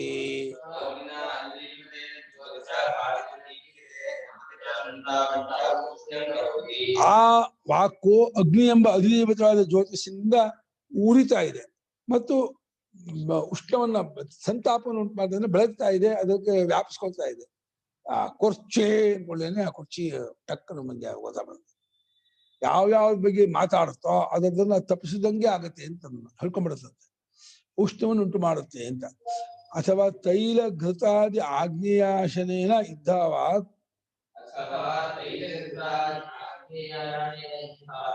ಭಾರತಿ ಚಪತಿ ಚಾನ್ ಮಾಡ್ಬೋದು ಅಲ್ವಾ. ಒಳ್ಳೆ ಎಣ್ಣೆಯ ಒಂದು ಚಿಪ್ಸು, ಇದು ಮಿಕ್ಸರು, ಅವಳು ತುಪ್ಪದಿಂದ ಮಾಡಿದಂತಹ ಸ್ವೀಟುಗಳು, ಇವುಗಳನ್ನು ಊಟ ಮಾಡಿದ್ರೆ ಗಂಟೆಗೆ ಗಟ್ಟಿ ಬರ್ತದೆ. ತುಪ್ಪ ಒಳ್ಳೆ ಇದು. ಎಣ್ಣೆ ತುಪ್ಪ ಮುಂತಾದ ಅಗ್ನಿಗೆ ಸಂಬಂಧಪಟ್ಟಂತಹ ಸ್ನೇಹ ಜಿಡ್ಡು ಅದರಿಂದ ಉರಿದದ್ದಾಗಿ ವಾಕು ಬೆಳಗತ್ತೆ ಮಾಡುತ್ತೆ ಅಂತ ಅರ್ಥ ಮಾಡ್ಬೋದು. ಎಲ್ಲಿದ್ದಾರೆ ಘೃತ ಎಣ್ಣೆ ತುಪ್ಪ ಮುಂತಾದ ಅಗ್ನಿಗೆ ಸಂಬಂಧಪಟ್ಟ ಅಂಶ ಜಿಡ್ಡಿರ್ತಕ್ಕಂಥ ಜಾಜ ಅದರಿಂದ ಉರಿದದ್ದಾಗಿ ವಾಕು ಚೆನ್ನಾಗಿ ಬೆಳಗತ್ತೆ, ತಪಸತ್ತೆ. ಭಜನಾಯ ಉತ್ಸಾಹವತಿ ಸ್ಯಾದಿತ್ಯರ್ಥ. ವಾಕ್ ಶಬ್ದ ಸ್ತ್ರೀಲಿಂಗವಾದ್ರಿಂದ ಉತ್ಸಾಹವತಿ ಅಂದರೆ ಮಾತಾಡೋದಕ್ಕೆ ಉತ್ಸಾಹ ಉಳಿದಾಗತ್ತಂತೆ. ಹಾಗೆ ಶಕ್ತಿ ಇಲ್ಲ ಅಂತಂದ್ರೆ ಮಾತಾಡ್ಸ್ಬಿಡ್ದಂಗೆ ಆಗಲ್ಲ, ನಾನು ಮಲ್ಕೊಳ್ತೀನಿ ಗೌಸ್ಗೆ ಮಲ್ಕೊಂಡ್ಬಿಡ್ತಾನೆ. ಬಟ್ ಸುಸ್ತಾಗ್ಬಿಟ್ರೆ ಮಾತಾಡೋಕೆ ಉತ್ಸಾಹವೇ ಇಲ್ಲ ಅಂತ ಆದ್ರೆ ಏನ್ ಕೇಳಿ ಯಾವುದಕ್ಕೂ ಉತ್ತರನೇ ಕೊಡಲ್ಲ. ಆದ್ರೆ ಚೆನ್ನಾಗಿ ತುಪ್ಪ ಊಟ ಮಾಡಿದ್ರೆ, ನೀವು ಹಾಕೋತಿಲ್ಲ ಲೋಟದಲ್ಲಿ ಹಂಗೆ ಹಾಕೊಂಡು ಊಟ ಮಾಡಿದ್ರೆ ಏನು ಆ ಥರ ಜೋರು ಇದಾಗಿರ್ತದೆ. ಮರೆ ಮಾಡ್ಕೊಂಡು ಹೋಗೋ ನಿಂತ್ಕೊಂಡು ಈ ಮುಂದಕ್ಕೆ ನಿಂತ್ಕೊಂಡು ಹೀಗೆ ಹಾಕೊಳ್ಳೋದು. ಅದು ಚೆನ್ನಾಗಿ ತಿನ್ಕೊ ಇದ್ ಮಾಡಿದ್ರೆ ನಾನು 85 kg 90 kg ಅದಕ್ಕೆ ಉಳ್ಳದ್ದಾಗ ಆಗತ್ತೆ. ವಾಕು ಚೆನ್ನಾಗಿ ತುಪ್ಪಾಗಿ ಪಚ್ಚಿದ್ರು ಆ ವಿದ್ವತ್ ಫಲಂ. ಈ ಉಪಾಸನೆ ಮಾಡಿದ್ರೆ ಫಲ ಹೇಳ್ತಾರೆ. ಭಾತಿ ತಪತಿ ಚ ಕೀರ್ತ್ಯ ಬ್ರಹ್ಮವರ್ತಸೇನಾ ಏವಂ ಯಥೋಕ್ತಂ ವೇದ. ಯಾರು ಹೀಗೆ ಮೇಲೆ ಹೇಳಿದ್ದಾಗಿರುವ ಈ ಉಪಾಸನೆಯನ್ನು ಮಾಡುತ್ತಾನೋ ಒಂದು ವಾಕೆಂಬ ಅಧ್ಯಾತ್ಮವಾದಂತಹ ಉಪಾಧಿಯು ಅಧಿದೇವತವಾದ ಅಗ್ನಿದೇವತೆಯಿಂದ ಅನುಗ್ರಹವನ್ನು ಹೊಂದಿ ತನ್ನ ವಿಷಯದಲ್ಲಿ ಹೇಳಬೇಕಾದದ್ರಲ್ಲಿ ಅದನ್ನು ಬೆಳಗತ್ತೆ, ಅದನ್ನು ತಪಸತ್ತೆ ಅಂತ ಹೇಳಿ ಉಪಾಸನೆ ಮಾಡುತ್ತಾರೋ ಇದೆರಡೂ ಕೂಡ ಒಂದೇ ಬ್ರಹ್ಮದ್ರ ಎರಡು ರೂಪ. ಮನೋಬ್ರಹ್ಮದ್ರ ಒಂದು ರೂಪ ವಾಕೋ, ಆಕಾಶ ಬ್ರಹ್ಮದ್ರ ಒಂದು ರೂಪ ಅಗ್ನಿ. ಇದು ಒಂದೇ ಬ್ರಹ್ಮದ ಎರಡು ಕವಲು. ಎರಡು ಒಂದಾಗಿ ಬ್ರಹ್ಮ ಸೇರಿದೆ. ಮನೋಬ್ರಹ್ಮ ಆಕಾಶ ಬ್ರಹ್ಮ ಒಂದೇ. ಮನಸ್ಸು ಆಕಾಶದಿಂದ ಇದೆ, ಆಕಾಶ ಮನಸ್ಸು. ಮನಸ್ಸು ಇಂದ್ರಿಯ ಗೋಚರವಲ್ಲ, ಆಕಾಶವು ಇಂದ್ರಿಯ ಗೋಚರವಲ್ಲ. ಮನಸ್ಸು ವ್ಯಾಪಕವಾಗಿದೆ, ಆಕಾಶವು ವ್ಯಾಪಕವಾಗಿದೆ. ಮನಸ್ಸು ಬ್ರಹ್ಮ ತುಂಬಾ ಹತ್ರ, ಆಕಾಶವು ತುಂಬಾ ಹತ್ರ ಬ್ರಹ್ಮ. ಮನಸ್ಸಿಗೂ ಆಕಾಶಕ್ಕೂ ಬಹಳ ಸಿಮಿಲಾರಿಟಿ ಇದೆ. ಮನಸ್ಸು ಹೇಗಿದೆ ಅಂದ್ರೆ ಆಕಾಶದಂತೆ ಇದೆ, ಪ್ಯೂರ್ ಆಗಬೇಕು ಅಂತ ಅರ್ಥ. ಆಕಾಶ ಹೇಗೆ ಪ್ಯೂರ್ ಆಗಿದೆಯೋ ಯೋಧಕ್ಕೂ ಹಾಗೆ ಮನಸ್ಸು ಕೂಡ ಕಾಮಾದಿ ದೋಷದಿಂದ ಕಲುಷಿತವಾದ್ರೆ ಅದಕ್ಕೆ ಏನು ಹಿಡಿಯೋದಿಲ್ಲ. ಅದು ಆಕಾಶದಿಂದ ಪ್ಯೂರ್ ಆಗಿದೆ ಮನಸ್ಸು. ಯಥಾ ಪ್ರಾಣ ಇವ ಬ್ರಹ್ಮ ಚತುರ್ಥ ಪಾದ ಸ ವಾಯುನಾ ಗಂಧಗ್ರಹಣಾಯ ಭಾತಿ ತಪತಿ ಚ.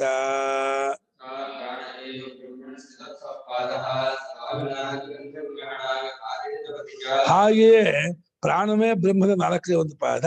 ಅದು ವಾಕ್ಯ ಬ್ರಹ್ಮದ್ರ 4ನೇ ಒಂದು ಪಾದ ಅದು ಆಯ್ತಲ್ಲ. ಹಾಗೆ ಪ್ರಾಣ ಘ್ರಾಣ ಬ್ರಹ್ಮದ 4ನೇ ಒಂದು ಪಾದ. ಅದು ವಾಯು ಎಂಬ ಅಧಿದೇವತವಾದ ದೇವತೆಯಿಂದ ಗಂಧವನ್ನ ಗ್ರಹಣೆ ಮಾಡುವುದಕ್ಕಾಗಿ ವಾಯುವೇ. ಯಥಾ ವೃಕ್ಷಸ್ಯ ಸಂಪುಷ್ಪಿತಸ್ಯ ದೂರಾತ್ ಗಂಧೋವಾತ್.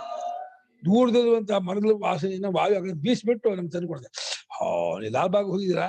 ಲಾಲ್ಬಾಗಲ್ಲಿ ಸಂಜೆ ಹೊತ್ತು ಹೋಗ್ಬಿಟ್ರೆ ಒಳ್ಳೆ ಹೂಗಳ ಹೂ ಬಿಟ್ಟಿರ್ತಲ್ಲ, ಗಾಳಿ ಬೀಸ್ಕೊಳ್ಳೆ ಕಂಬ ವಾಸನೆ ಬರುತ್ತೆ. ಸೂಪರ್ ವಾಸನೆ, ಇಷ್ಟ ಆಗಲ್ಲ ವಾಸನೆ. ಅದಕ್ಕೆ ಪರ್ಫ್ಯೂಮ್ ಹೊಡ್ಕೊಂಡ್ಬರೋದು. ಗಂಧವನ್ನು ಗ್ರಹಣೆ ಮಾಡುವ ವಾಯು ದೇವತೆಯಿಂದ ಅದು ಉಳಿಯುತ್ತೆ, ದೀಪಿಸುತ್ತೆ, ಆಗುತ್ತೆ. ತಥಾ ಚಕ್ಷು ಆದಿತ್ಯೇನ ರೂಪಗ್ರಹಣಾಯ, ಶ್ರೋತ್ರಂ ದಿಗ್ಭಿಹಿ ಶಬ್ದಗ್ರಹಣಾಯ. ಕಣ್ಣು ಆದಿತ್ಯನಿಂದ ರೂಪಗ್ರಹಣಕ್ಕೆ ಪ್ರೇರಣೆಯಾಗಿ ಭಾತಿ ದೀಪ್ತಿ. ಕಿವಿ ದಿಗ್ದೇವತೆಯಿಂದ ಅನುಗ್ರಹ ಹೊಂದಿ ತನ್ನ ಶಬ್ದವನ್ನು ಗ್ರಹಣೆ ಮಾಡುವುದಕ್ಕೆ ಬೆಳಗುತ್ತೆ ಮತ್ತೆ ಉರಿಯುತ್ತೆ. ಈ ರೀತಿಯಾಗಿ ಆಗ್ತಾ ಇದೆ ಅಂತ ತಗೊಂಡ್ರೆ ಅವನು ಕೀರ್ತಿ ಯಶಸ್ಸು ಬ್ರಹ್ಮವರ್ತಸ್ಯದಿಂದ ಭಾತಿ ದೀಪ್ತಿ ಆಗ್ತಾನೆ ಅಂತಂದ್ರು. ವಿದ್ಯಾಫಲಂ ಸಮಾನಂ ಸರ್ವಸ್ಥ ಅಂದ್ಬಿಟ್ಟು ಭಾಷೆಗಾರರು. ಈ ಉಪಾಸನೆ ಮಾಡಿದ್ರೆ ಆ ಉಪಾಸನೆಯ ಫಲ ಭಾತಿ ತಪತಿ ಕೀರ್ತ್ಯ ಯಶಸ್ಸ ಬ್ರಹ್ಮವರ್ತಸ್ಯನ. ಕೀರ್ತಿ ಯಶಸ್ಸು ಎಲ್ಲೋ ಎದರಲ್ಲಿ ಹೊಗಳೋದು ಕೀರ್ತಿ, ಪರೋಕ್ಷದಲ್ಲಿ ಹೇಳೋದು ಯಶಸ್ಸು. ಫೇಮಸ್ ಬೇರೆ, ಒಂದು ಇದು ಬೇರೆ, ಗುಡ್ ನೇಮ್ ಬೇರೆ. ಗುಡ್ ನೇಮು ಅದು ಒಳ್ಳೆ ಇದು ಹೆಸರುವಾಸಿ ಪ್ರಸಿದ್ಧಿ ಬೇರೆ. ನಾವು ಇಲ್ಲಿದ್ದಾಗಲೂ ಎಲ್ಲೋ ಕಾಶಿಲೋ ಡೆಲ್ಲಿಲೋ ಅವನ ಬಗ್ಗೆ ಹೋಗ್ತಾ ಇರ್ತಾರೆ. ನಮ್ಗೆ ಎದರಲ್ಲೇ ನಮ್ಮನ್ನು ಪ್ರೈಸ್ ಮಾಡೋದು ಕೀರ್ತಿ, ಒಂದು ಯಶಸ್ಸು. ಇನ್ನು ಬ್ರಹ್ಮ ವರ್ತಸ್ಸು, ವರ್ತಸ್ವಾಧ್ಯಾಯದಿಂದ ಬರುವಂತಹ ಮುಖದ ಕಳೆ, ಇದು ಒಳ್ಳೆ ಒಂದು ಕಳೆ ಇರ್ತದೆ, ಅದು ಬ್ರಹ್ಮ ವರ್ತಸ್ಸು. ಅವುಗಳಿಂದ ಕಂಗೊಳಿಸ್ತಾ ಇರ್ತಾನೆ, ಕೂಡ್ಕೊಂಡು ಅವನು ನೋಡ್ಕೊಳ್ಳೇನಿ ಇಂಥ ಪುಣ್ಯಾತ್ಮಿಗೆ ಏನೋ ಕೊಡಬೇಕು ಅಂತ ಹೇಳ್ಬಿಟ್ಟು ಕೈಲಿ ಉಂಗುರ ಕೊಟ್ಬಿಡ್ತಾರೆ, ಹಾಕೊಳ್ಳೋ ಸರಾನು ಕೊಟ್ಬಿಡ್ತಾರೆ, ಒಳ್ಳೆ ವಾಹನ ಬಿಟ್ಟು ಹೋಗ್ಬಿಡ್ತಾರೆ, ತಗೊಳ್ಳಿ ಸ್ವಾಮಿ ನೀವಿ ಅಂತ. ಬ್ರಹ್ಮ ಸಂಪತ್ತಿ ಅದೃಷ್ಟಂ ಫಲಂ. ಬ್ರಹ್ಮದಲ್ಲಿ ಸೇರೋದು ಅನ್ನೋದು ಅದೃಷ್ಟ ಫಲ, ದೃಷ್ಟ ಫಲ ಅಲ್ಲ. ಅದೃಷ್ಟ ಫಲ ಏನು? ಕಣ್ಣಿಗೆ ಕಾಣದಿರೋ ಫಲ. ಈಗ ಕೀರ್ತಿ ಹೇಳಿದ ಬ್ರಹ್ಮ ದೃಷ್ಟ ಫಲ. ಸತ್ತ ಮೇಲೆ ಬ್ರಹ್ಮ ಆಕಾಶ ಬ್ರಹ್ಮದಲ್ಲಿ ವಾಯು ಮನೋಬ್ರಹ್ಮ ಸೇರ್ಕೊಂಡ್ಬಿಡ್ತಾನೆ. ಏಂ ವೇದ ಏಂ ವೇದ ದುರುಕ್ತಿ ದೃಶ ಸಮಾಪ್ತರ್ಥ. 2 ಸಲ ಏಂ ವೇದ ಏಂ ವೇದ ಯಾಕೆ ಹೇಳ್ತೋದಿಲ್ಲ? ಈ ಮನೋಬ್ರಹ್ಮೋಪಾಸನೆ ಆಕಾಶ ಬ್ರಹ್ಮೋಪಾಸನೆ ಮುಗೀತು, ಮುಂದಕ್ಕೆ ಆದಿತ್ಯ ಬ್ರಹ್ಮೋಪಾಸನೆ ಹೇಳ್ತೀನಿ ಅನ್ನೋಕ್ಕೋಸ್ಕರವಾಗಿ ಅದನ್ನು ಮುಗಿಸ್ತಾ ಇದೆ. ಬೇರೆ ಬೇರೆ ಇದು ಯಾವ್ದು ಬೇಕಾದ್ರೂ ಆಪ್ಷನ್ ಇದು, ಯಾವ್ದು ಬೇಕಾದ್ರೂ ತಗೊಂಡು ಮಾಡ್ಬೋದು. ಎಲ್ಲವನ್ನೂ ಮಾಡ್ಬೇಕು ಅಂತಿಲ್ಲ, ಮಾಡೋಕ್ಕಾಗೋದೂ ಇಲ್ಲ. ಅದನ್ನ ಯಾವುದೋ ಒಂದು ಉಪಾಸನ ತೆಗೆದುಕೊಂಡು ಒಬ್ಬೊಬ್ಬರಿಗೆ ಒಂದೊಂದು ಆಸಕ್ತಿ ಬರುತ್ತೆ, ಇಷ್ಟ ಬರುತ್ತೆ. ಅದು ಯಾರಿಗೆ ಯಾವ್ದು ಬರುತ್ತೆ ಹೇಳಕ್ಕಾಗಲ್ಲ. ಈ ಆದಿತ್ಯೋ ಬ್ರಹ್ಮೇತ್ಯಾದೇಶ ತಸ್ಯೋಪವ್ಯಾಖ್ಯಾನಂ ಅಸದೇವೇದಮಗ್ರ ಆಸೀತ್ ತತ್ಸದಾಸೀತ್ ತತ್ಸಮಭವತ್ ತದಾಂಡಂ ನಿರವರ್ತತ ತತ್ಸಂವತ್ಸರ ಮಾತ್ರಾಮಶಯತ ತನ್ನಿರಭಿದ್ಯತ ತೇ ಅಂಡಕಪಾಲೇ ರಜತಂಚ ಸುವರ್ಣಂಚಾಭವತಾಂ.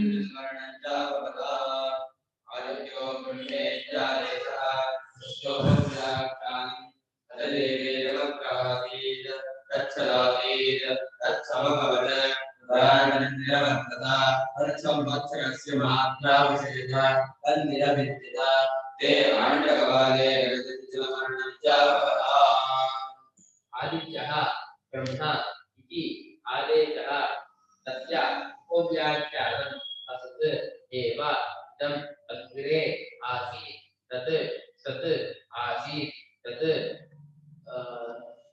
समभवत् तदा आण्डं निरवर्तत तत् संवत्सरस्य मात्राम् अशयत तत् निरभिद्यत ते आण्डकपाले रजतं च सुवर्णं च अभवताम्. ಆಂಡಕಪಾಲ ಅಂಡಕಪಾಲಯ ಆಂಡಂ ನಿರಭಿದ್ಯ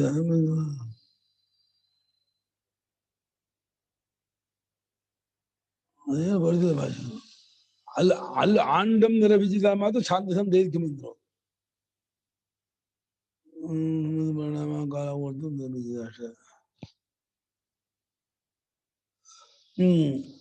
ಆದಿತ್ಯನನ್ನೇ ಬ್ರಹ್ಮ ಎಂಬುದಾಗಿ ಆದೇಶ ಉಪದೇಶವನ್ನು ಮಾಡ್ತಾ ಇದೆ, ತಿಳ್ಕೊಟ್ರಪ್ಪ ಅಂತ. ಅದಕ್ಕೆ ಉಪ ಅಂದ್ರೆ ಸಮೀಪದಿಂದ ವೀನ ವಿಸ್ಪಷ್ಟವಾಗಿ ಖ್ಯಾನ ಅಂತ ಹೇಳೋದು. ಹೇಗೆ ಏನ್ ಕೇಳ್ತಿರೋ, ಮುಂಚೆ ಸೃಷ್ಟಿಗೆ ಮುಂಚೆ ಅಂದ್ರೆ ಆದಿತ್ಯನು ಬರೋಕ್ ಮುಂಚೆ ಕತ್ತಲೆ ಆಗಿತ್ತು. ಆದಿತ್ಯ ಬರೋಕೆ ಬೆಳಕಿದ್ರೆ ಆದಿತ್ಯ ಅದಕ್ಕೆ ಬರ್ಬೇಕು ಅಲ್ವಾ? ಆದಿತ್ಯ ಬರೋಕ್ ಮುಂಚೆನೂ ಬೆಳಕಾಗ್ಬಿಟ್ಟಿದ್ರೆ ಆದಿತ್ಯ ಬರ್ಬೇಕಲ್ಲ. ಅದನ್ನ ಆದಿತ್ಯ ಬರೋಕ್ ಮುಂಚೆ ರಾತ್ರಿ ಹೇಗಿರುತ್ತೋ ಹಾಗೆ ರಾತ್ರಿ ಎಲ್ಲ ಅದು ನಕ್ಷತ್ರ ಚಂದ್ರ ಚುಚ್ಚು ಬರುತ್ತೆ. ಆದಿತ್ಯನೇ ಇಲ್ಲ ಅಂದ್ರೆ ನಕ್ಷತ್ರಗಳಿಲ್ಲ, ಚಂದ್ರಗಳಿಲ್ಲ, ಯಾವ ಗ್ರಹಗಳಿಲ್ಲ. ಗೌಗತ್ಲೆ ಕೇಳಿದಿರಾ? ಗೌಗತ್ಲೆ ಕೈಯೂ ಕಾಣಲ್ಲ, ಅಷ್ಟು ಕತ್ಲೆ. ಭೂಮಿ ಎಲ್ಲ ಭಾಗ ಲೈಟ್ ಆಗ್ಬಿಟ್ರೆ ಗೌಗತ್ಲೆ. ಗೌ ಅಂದ್ರೆ ಕನ್ನಡ ಭಾಷೆ ಇದು. ಗೌಸ್ಕೊಂಡಾಗ ಕತ್ಲೆ ಆಗತ್ತಲ್ಲ. ಯಾವ್ದನ್ನ ರಗ್ಗನ್ನ ಗೌಸ್ಕೊಂಡ್ಬಿಟ್ರೆ ರಾತ್ರಿ ಹೊತ್ತಾಗ್ಬೇಕು, ಎಲ್ಲ ಲೈಟ್ ಗಿಟ್ಲು ಆಫ್ ಮಾಡಿರ್ಬೇಕು, ಕಿಟಕಿ ಮೇಲೆ ಕಗ್ಗತ್ತಲೆ, ಅದಕ್ಕೆ ಗೌಗತ್ಲೆ ಇದ್ದಾರೆ. ಕಗ್ಗತ್ತಲೆ ಕಣ್ಣಿಗೆ ಆ ಆದಿತ್ಯ ಇಲ್ಲದೆ ಹಾಗೆ ತಾನೆ ಪ್ರಪಂಚ ಆಗೋದು. ಭೂಮಿಯೂ ಇಲ್ಲ ಅವಾಗ, ಭೂಮಿಯೂ ಇಲ್ಲ, ನೀರಿಲ್ಲ, ಗಾಳಿ ಇಲ್ಲ, ತೇಜಸ್ಸಿಲ್ಲ, ಯಾವ ಇದು ಇಲ್ಲ. ಆದಿತ್ಯನೂ ಇರಲಿಲ್ಲ. ಅಸತ್ತು ಅಂದ್ರೆ ತುಚ್ಛ ಶೂನ್ಯ ಅಂತ ಅರ್ಥ ಅಲ್ಲ. ಅಸತ್ ಶಬ್ದಕ್ಕೆ ಅರ್ಥ ಅಂದ್ರೆ ವ್ಯವಹಾರಕ್ಕೆ ಯೋಗ್ಯವಲ್ಲದ್ದಾಗಿತ್ತು ಅಷ್ಟೇ ಅರ್ಥ. ನಾಮರೂಪದಿಂದ ಕೂಡಿದ್ರೆ ಸತ್ತು. ಒಂದು ಹೆಸರು ಆಕಾರ ಕೂಡಿದ್ರೆ ಅದನ್ನ ಸತ್ ಅಂತೀವಿ. ಅದಿರ್ಲಿಲ್ಲ, ಅದನ್ನ ಅಸತ್ತು ಅಂತ ಇದೆ ಹೊರತು ಅಸತ್ತು ಅಂತ ಒಂದಿತ್ತು, ಅಸತ್ತಾದ ಒಂದು ಶೂನ್ಯ ಇತ್ತು ಅಂತ ಅರ್ಥ ಅಲ್ಲ. ನಾಮರೂಪಗಳು ಯಾವುದು ಇರಲಿಲ್ಲ. ನಾಮರೂಪಗಳ ವಿಷಯಕ್ಕೆ ಸತ್ಶಬ್ದ ಇರೋದ್ರಿಂದ ನಾಮರೂಪಗಳು ಇರಲಿಲ್ಲ ಅಂತ ಅಷ್ಟೇ ಅರ್ಥ. ಆಮೇಲೆ ಸ್ವಲ್ಪ ಮೂಮೆಂಟ್ ಶುರು ಆಯ್ತಂತೆ ಇದರಲ್ಲಿ. ಆಮೇಲೆ ಸತ್ ತರಿಸ್ಕೊತ, ಆಮೇಲೆ ಒಂದು ದೊಡ್ಡ ಮೊಟ್ಟೆ ಬಂತಂತೆ, ಅಂಡ. ಹೇಗೆ ಕೋಳಿ ಮೊಟ್ಟೆ ಒಳಗೆ ಮರಿ ಬರುತ್ತೋ ಹಾಗೆ ಅಂಡಂ ಒಂದು ಅವ್ಯಾಕೃತದಿಂದ ಒಂದು ಅಂಡ. ಅವ್ಯಾಕೃತ ಅಂದ್ರೇನೋ? ಜಗತ್ತಿನ ಬೀಜಾವಸ್ಥೆ. ಹೇಗೆ ಹಲಸಿನ ಮರಕ್ಕೆ ಒಂದು ಬೀಜ ಇರುತ್ತೋ, ಮಾವಿನ ಮರಕ್ಕೆ ಓಟೆ ಬೀಜ ಇರುತ್ತೋ, ಹಾಗೆ ಜಗತ್ತಿಗೆ ಒಂದು ಅವ್ಯಾಕೃತ ಅಂತ ಒಂದು ಬೀಜಾವಸ್ಥೆ. ಅವ್ಯಾಕೃತ ಶಬ್ದಕ್ಕೇನೋ? ವಿ ಆಕೃತ ವ್ಯಾಕೃತ, ಬಿಡಿ ಆಗಿರೋದು ವ್ಯಾಕೃತ, ಅದಿಲ್ಲದ್ದು ಅವ್ಯಾಕೃತ. ವಿ ಅಂದ್ರೆ ವಿಸ್ಪಷ್ಟವಾಗಿ, ಆಮೇಲೆ ಎಲ್ಲಾ ಕಡೆಯಿಂದಲೂ ಕೃತ ಮಾಡಿದ್ದ ಇರೋದು. ಇದು ನೋಡು, ಇದು ಭೂಮಿ, ಇದು ನೀರು, ಬಿಡಿಯಾಗಿ ಮಾಡಿದ್ದ ಇದೆ. ಇದು ಯಾವುದು ಇಲ್ಲದ್ದು ಅವ್ಯಾಕೃತ. ಏನು ಬಿಡಿಯಾಗಿರ್ಲಿಲ್ಲ, ಬೀಜಾವಸ್ಥೆ. ಹೇಗೆ ಹಲಸಿನ ಬೀಜದಲ್ಲಿ ಕೊಂಬೆ, ಎಲೆ, ಟೊಂಕೆ, ಹಣ್ಣು ಏನೂ ಇರಲ್ಲ, ಮಾವಿನ ಓಟೆಯಲ್ಲೂ ಏನೂ ಇರಲ್ಲ. ಹಾಗೆ ಅವ್ಯಾಕೃತದಲ್ಲಿ ಜಗತ್ತು ಬೀಜ ರೂಪದಿಂದ ಸೂಕ್ಷ್ಮನೇ ಇತ್ತು. ಕರೆಕ್ಟ್, ಎಲ್ಲ ಕರೆಕ್ಟ್ ಆಗಿರೋದು. ಅದು ಇವಾಗ ಸಂವತ್ಸರ ಅಂತ ಒಂದಿಗೆ 360 days. ಅಷ್ಟಾದ ಮೇಲೆ ಅಷ್ಟು ದಿವಸ ಮಲ್ಕೊಂಡೇ ಇತ್ತು ಆ ಮೊಟ್ಟೆ. ಆಮೇಲೆ ಪಟ್ಟಲ್ಲಿ ಹೊಡ್ಕೊಂಡ್ಬಿಡ್ತು ದರ್ಬೇಜ. ಅದು ಹೊಡ್ಕೊಂಡಾಗ ಆ 2 ಹೋಳಿತ್ತಲ್ಲ, ಹೋಳು ಒಂದು ಬೆಳ್ಳಿ ಆಯ್ತು, ಒಂದು ಬಂಗಾರ ಆಯ್ತು. ಬೆಳ್ಳಿ ಆದದ್ದೇ ಭೂಮಿ, ಬಂಗಾರವೇ ಜಿಲೋಕ. ರಜತಂ ಸುವರ್ಣಂಚ ಅಭವತಾಂ.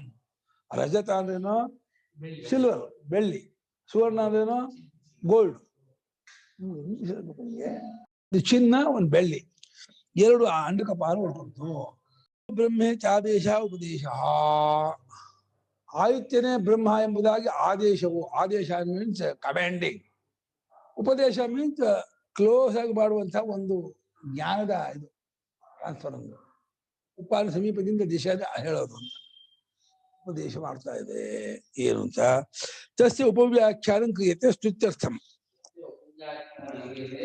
ತಸ್ಯನ ಆದಿತ್ಯಸ್ಯ, ಆದಿತ್ಯನ ಉಪವ್ಯಾಖ್ಯಾನವನ್ನು ಮಾಡಲಾಗತ್ತೆ. ಏನಕ್ಕಾಗಿ? ಆದಿತ್ಯನ ಹೊಗಳಕ್ಕೋಸ್ಕರವಾಗಿ. ಉಪಾದೇನೋ ಸಮೀಪದಿಂದ, ವೀಲೇನೋ ಸ್ಪಷ್ಟವಾಗಿ, ಆ ಅಂದ್ರೇನೋ ಸಂಪೂರ್ಣವಾಗಿ, ಖ್ಯಾನ ಅಂದ್ರೇನೋ ಹೇಳೋದು, ಖ್ಯಾಪನ. ಉಪವ್ಯಾಖ್ಯಾನ ಮೊದಲ ಏನ್ ಹೇಳಿ ಕ್ಲೋಸ್ ಆಗಿ ಸಮೀಪದಿಂದ, ಬೀಯಿಂದ ಸ್ಪಷ್ಟವಾಗಿ, ಆ ಅಂದ್ರೆ ಎಂಟೈರ್ ಆಗಿ, ಖ್ಯಾನ ಹೇಳೋದು ವ್ಯಾಖ್ಯಾನ. ಅಸತ್ ಅವ್ಯಾಕೃತ ನಾಮರೂಪಂ ಇದಂ ಜಗತ್ ಅಶೇಷಂ ಅಗ್ರೆ ಪ್ರಾಗವಸ್ಥಾಯಾಂ ಉತ್ಪತ್ತೇ ಆಸೀತ್. ಕೇಳ್ತಾರೆ, ಈ ಜಗತ್ತು ಹುಟ್ಟೋಕ್ ಮುಂಚೆ ಏನಿತ್ತು, ಹೆಂಗಿತ್ತು, ಯಾವಾಗ ಹುಡ್ತು, ಯಾಕೆ ಹುಡ್ತು ಹೇಳ್ತೀರ ಕಾರಣನ? ಜಗತ್ತು ಯಾಕೆ ಹುಡ್ತು ಕಾರಣ ಹೇಳ್ತೀರ? ಯಾವಾಗ ಹುಡ್ತು ಹೇಳ್ತೀರಾ? ಮತ್ತೆ ಏನು ಗೊತ್ತಿಲ್ಲ ಅಂತೀರಾ? ಈ ಜಗತ್ತು ಅವ್ಯಾಕೃತ ನಾಮ, ಬಿಡಿಬಿಡಿಯಾಗದೇ ಇರುವ ಹೆಸರು ಆಕಾರ ಕೂಡಿದ್ದ ಜಗತ್ತು. ಇವಾಗ ಬಿಡಿಬಿಡಿಯಾದ ಹೆಸರು, ಇದು ಕಿಟಕಿ, ಇದು ಗೋಡೆ, ಇದು ಮನೆ, ಇದು ಕುರ್ಚಿ, ಇದು ನೆಲ ಅಂತಿದೆ, ಇದು ನೀರು, ಇದು ಬೆಂಕಿ, ಇದು ವಾಯು ಅಂತ. ಅವಾಗ ಏನು ಬಿಡಿಬಿಡಿ ಇಲ್ಲ. ನಿದ್ದೆ ನೋಡಿದ್ರೆ, ನಿದ್ದೆ ಗೊತ್ತಾ? ಡೀಪ್ ಸ್ಲೀಪ್, ಸುಷುಪ್ತಿ. ಅಲ್ಲಿ ಏನು ಗೊತ್ತಾಗಲ್ಲ. ಅಪ್ಪ ಅಮ್ಮ ಆಗಲಿ, ಅಣ್ಣ ತಮ್ಮಂದಾಗಲಿ, ಮನೆ ಆಗಲಿ, ಯಾವುದು ಗೊತ್ತಾಗಲ್ಲ. ಸುಷುಪ್ತಿಲಿದ್ದಾಗ ಹೇಗಿತ್ತು ಹಾಗಿತ್ತು. ಆವಾಗ ಸೃಷ್ಟಿ ಮುಂಚೆ ಈ ಜಗತ್ತು ಅಶೇಷ ಸಂಪೂರ್ಣವಾಗಿ ಅಗ್ರೇನ ಪ್ರಾಗವಸ್ಥಾಯ, ಹುಟ್ಟೋಕ್ ಮುಂಚೆ, ಉತ್ಪತ್ತಿಗೆ ಮೊದಲು ಈ ಜಗತ್ತು ಏನು ಸ್ಥಿಮಿತವಾಗಿ, ಅಲುಗಾಟವಿಲ್ಲದೆ, ಏನು ನಾಮರೂಪವಿಲ್ಲದೆ, ಯಾವ ವಿಶೇಷವಿಲ್ಲದೆ, ಕೇವಲವಾದ ಬೀಜ ಸೂಕ್ಷ್ಮಾವಸ್ಥೆಯಲ್ಲಿ ಇತ್ತು. ಇಲ್ಲಿಂದ ಶುರು ಮಾಡ್ಕೋತಾ ಇದೆ ಸೃಷ್ಟಿಯನ್ನು.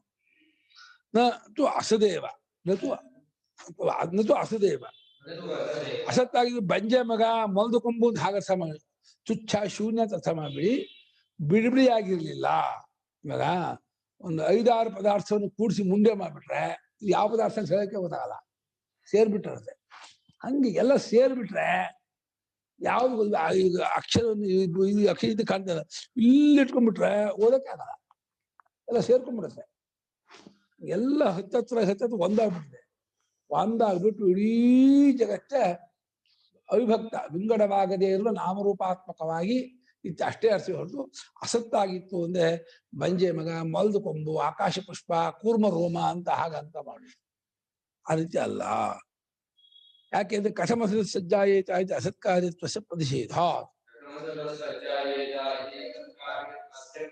ಯಾಕೆ ಅಸದೇವ ಶ್ರುತಿ ಅಸತ್ತು ಅಂತ ಅರ್ಥ ಮಾಡಿ ಯಾಕೆ ಹೀಗೆ ಅರ್ಥ ಮಾಡ್ತೀರಾ ಅಂದ್ರೆ, ಮತ್ತೆ ಅದೇ ಶ್ರುತಿ ಹೆಂಗಯ್ಯ ಅಸತ್ತಿನಿಂದ ಹುಟ್ಟತ್ತೆ.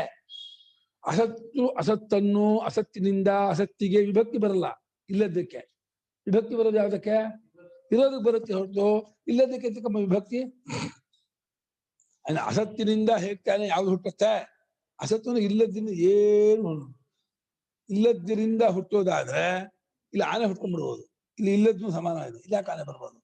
ಇಲ್ಲಿ ಒಂದು ಸಿಂಹ ಬಂದ್ಬಿಡ್ಬೋದು. ಇಲ್ಲದ್ರಿಂದ ಇರೋದ್ರಿಂದಲೇ ಬರುತ್ತೆ ಹೊರತು ಇಲ್ಲದ್ರಿಂದ ಏನು ಬರಲ್ಲ. ಅಸತ್ಕಾರ್ಯತ್ವ, ಅಸತ್ತಿನಿಂದ ಕಾರ್ಯವಾಗುವುದು, ಹುಟ್ಟಾಗುವುದು ಅನ್ನೋದನ್ನ ಶ್ರುತಿ ಅಲಗಡಿತಾ ಇರೋದ್ರಿಂದ ಅಸತ್ತಿತ್ತು ಅಂತ ಅರ್ಥ ಮಾಡಬೇಡಿ. ಅಸತ್ಯ ಯಾವುದೂ ಇರ್ಲಿಲ್ಲ. ನಾನು ಯಹ ಅಸದೇವ ಇತಿ ವಿಧಾನ ವಿಕಲ್ಪ ಸ್ಯಾತ್. ಸ್ವಾಮಿ ಶ್ರುತಿ ನಮ್ಗೆ ಪ್ರಮಾಣ. ಅಸದೇವ ಇದಂ ಏವ ಮೇಲೆ ಎಂಫೇಸಿಸ್ ಮಾಡಿದೆ, ಸ್ಟ್ರೆಸ್ ಮಾಡಿದೆ. ಅಸತ್ತೇ ಆಗಿತ್ತು ಅಂತ ಹೇಳ್ತಾ ಇರೋದ್ರಿಂದ ಯಾವುದೋ ಒಂದು ಸೃಷ್ಟಿಕಲ್ಪದಲ್ಲಿ ಮುಂಚೆ ಅಸತ್ತಾಗಿತ್ತು ಅಂತ ಯಾಕೆ ಅರ್ಥ ಮಾಡ್ಕೋಬಾರ್ದು? ಹಾಗೆ ಅರ್ಥ ಮಾಡಬೇಡ. ಈ ಕಲ್ಪದಲ್ಲಿ ಬೇಕಾದ್ರೆ ಇಲ್ಲ ಅಂತ ಮಾಡಿ. ಯಾವುದೋ ಒಂದು ಕಲ್ಪದಲ್ಲಿ ಸೃಷ್ಟಿಗೆ ಮುಂಚೆ ಅಸತ್ತಾಗಿತ್ತು ಅಂತ ಯಾಕೆ ಅರ್ಥ ಮಾಡ್ಕೋಬಾರ್ದು ಅಂತ ಒಂದು ಆಕ್ಷೇಪ. ಭಾಷ್ಯಕಾರರೇ ಅದನ್ನ ಹುಟ್ಟಾಕಿ ಆ ಆಕ್ಷೇಪವನ್ನ ಸಮಾಧಾನ ಹೇಳಕ್ಕೆ ಪ್ರಶ್ನೆ ಹಾಕೊಳ್ತಾ ಇದ್ದಾರೆ. ಇಲ್ಲಿ ಇನ್ನು ಈ ಶ್ರುತಿಯಲ್ಲಿ ಅಸದೇವ ಅಂತ ಹೇಳಿ ಒತ್ತಿ ಹೇಳ್ತಾ ಇರೋದ್ರಿಂದ ವಿಕಲ್ಪವಾಗುತ್ತಲ್ಲ ಅದನ್ನ ಕ್ರಿಯಾಸಿ ವ್ಯವಸ್ಥೆ ವಿಕಲ್ಪ ಬರುತ್ತೆ. ಕ್ರಿಯೆಯಲ್ಲಿ ವಿಕಲ್ಪ ಉಂಟು. ಕ್ರಿಯೆಯಲ್ಲಿ ಹಿಂದೆ ಒಂದು ಕೆಲಸದಲ್ಲಿ ಮೊದಲು ಮುಂಚೆ ಸಾರು ಮಾಡ್ಬೋದು, ಮುಂಚೆ ಪಲ್ಯ ಮಾಡ್ಬೋದು, ಮುಂಚೆ ಅನ್ನ ಮಾಡ್ಬೋದು, ಆಮೇಲೆ ಹೇಗೆ ಮಾಡ್ಬೋದು, ಆಮೇಲೆ ಹೀಗೂ ಆಮೇಲೆ ಪೂಜೆನೂ ಕೂಡ ಅನೇಕ ತರಹ ಪೂಜೆ ಮಾಡ್ತಾರೆ. ಒಂದೇ ಎಲ್ಲ ಪೂಜೆ. ಕ್ರಿಯೆಯಲ್ಲಿ ಆಪ್ಷನ್ ಉಂಟು. ವಸ್ತುವಿನಲ್ಲಿ ಇದು ಪುಸ್ತಕನೂ ಹೌದು, ಬೆಂಕಿನೂ ಹೌದು, ನೀರು ಹೌದು ಆಗಲ್ಲ. ಒಂದು ಸತ್ಯ ಆಗತ್ತೆ, ಬಾಕಿ ಸುಳ್ಳಾಗತ್ತೆ. ವಿಕಲ್ಪ ಅಂದ್ರೆ ಆಪ್ಷನ್ ಒಂದು ಅರ್ಥ, ಚಾಯ್ಸ್ ಅಂತ. ಅದು ಕ್ರಿಯೆಯಲ್ಲಿ ಉಂಟು, ಕಾರಣ ವಸ್ತುವಿನಲ್ಲಿ ಇಲ್ಲ. ಆದ್ರೆ ಇದು ವಸ್ತು ವಿಚಾರ, ಸೃಷ್ಟಿ ವಿಚಾರ, ವಸ್ತು ವಿಚಾರ. ಆದ್ರಿಂದ ಒಂದು ಕಲ್ಪದಲ್ಲಿ ಶೂನ್ಯವಾಗಿತ್ತು, ಅಸತ್ತಾಗಿತ್ತು ಅಂತ ಹಾಗೆಲ್ಲ ಅರ್ಥ ಮಾಡಕ್ ಬರಲ್ಲ. ಎಲ್ಲಾ ಕಲ್ಪದಲ್ಲೂ ಬೀಜ ರೂಪದಿಂದ ಸೂಕ್ಷ್ಮವಾಗಿದ್ದನ್ನೇ ಅಸತ್ತು ಅಂತ ಇದೆ ಅರ್ಥ ಮಾಡ್ಬೇಕೆ ಹೊರತು ಅಸತ್ಯ ಆಗಿತ್ತು, ಶೂನ್ಯವೇ ಆಗಿತ್ತು, ಏನೂ ಇರ್ಲಿಲ್ಲ ಅಂತ ಮಾತ್ರ ಅರ್ಥ ಮಾಡಬಾರ್ದು. ನಾಳೆ ಮುಂದೆ ಕೇಳೋಣ. ಟೈಮ್ ಆಯ್ತು. ಏನು ಕುಮಾರ ಕುಮಾರ